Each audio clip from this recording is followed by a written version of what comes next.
Guys, tingnan nyo yung kahoy, kawawa, natumba siya. Super lakas kasi ng hangin last night. 2 nights ago, ang lakas ng hangin. Kaya hindi nakayanan ng power ng kahoy. I'm so sad. Kaya nilagyan nila ng ganito signal, guys, para malaman ng pagbabike na may something dito.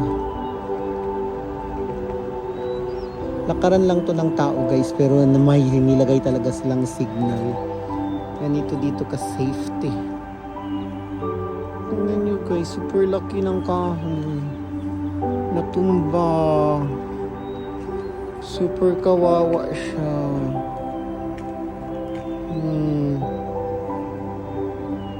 Tapos ito yung asawa niya, hindi naman